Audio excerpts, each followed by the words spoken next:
এবং যেটা সাথে আমার এমপি হওয়া না হওয়ার কোনো সম্পর্ক নাই। এমপি হইলে হয়তো 5টা করতে পারবো, না হলে একটা তো পারবো, ঠিক কিনা?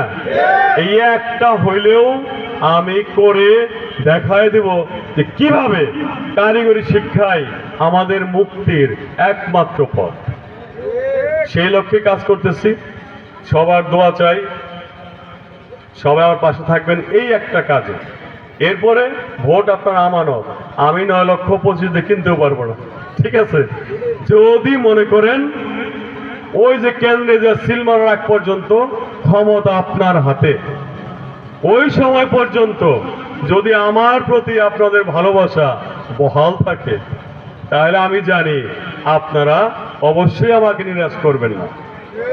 কারণ আমার যে আশা, এমন না যে শখের এমপি হওয়া, এইটা আমার আশা না।